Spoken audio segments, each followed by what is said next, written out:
which, why wouldn't he? But LeBron is entering the final year of his deal, and Anthony Davis, he has 2 more years before he can opt out. So to help us make sense of all of this, I now want to bring in our resident capologist and front office insider, Bobby Marks. Hey, Bobby, simply put, is Russ tradable? And if yes, do you believe the Lakers are going to prioritize that this offseason?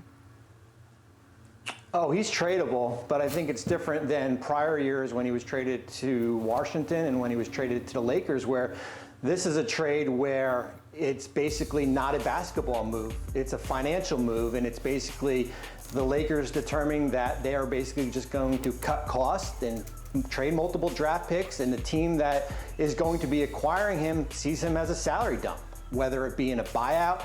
And it's not for basketball reasons, as I said, on the court. But, of course, he's tradable, but it's not going to be for basketball reasons. All right, well, we need to bring Zach Lowe into this conversation because I know he did his homework. He's still doing it, by the way. And one success. Zach, you're my favorite. Skills. All right, You're my favorite. Zach, I know that you have not only 1, but 2 trade proposals. So the floor is yours, starting with a Pacers hypothetical for Bobby to react to. Well, yeah, as Bobby said, teams are not going to trade for Russell Westbrook to play him. They're going to trade him to buy him out. So you got to look for teams with long-term contracts who would take 2 first-round picks from the Lakers because, as Bobby said, anyone's tradable if you attach 2 first-round picks to them. So I looked at Indiana. Let's see. We got Tyrese Halliburton. He's our guy. Now we have Buddy Hield. He's on a long-term deal. Malcolm Brogdon, we just extended him on a long-term deal. Both those guys would fit what the Lakers need, which is shooting, shooting, shooting.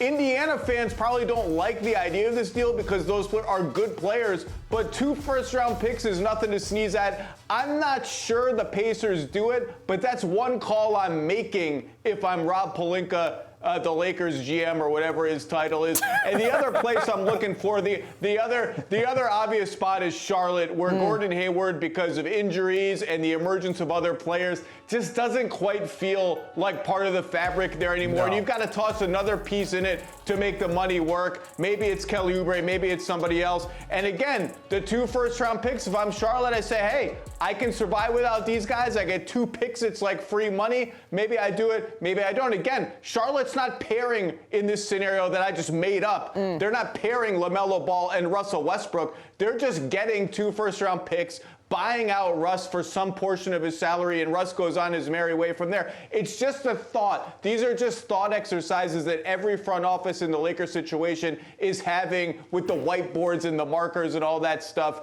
all the time. It's just, as Bobby said, there are just not that many places to look. Well, Vince Carter and Richard Jefferson, who are to my right and to my left right now, they were nodding a little bit at your Pacers proposal and hard pass at the Charlotte proposal. What do you think, Bobby?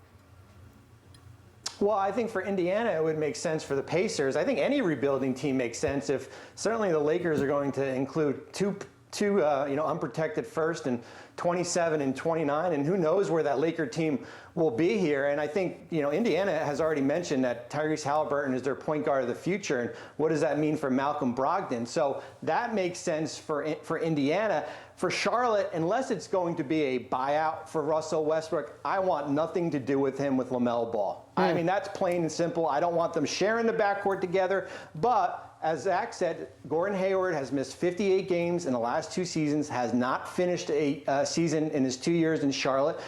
And if you can get 2 first-round picks, that's certainly something to consider. But as we said before, this is purely financial and building up your draft assets. Well, at least you got a thumbs up from Vince Carter halfway through that answer, Bobby. Zach, Bobby, thank you so much. It is.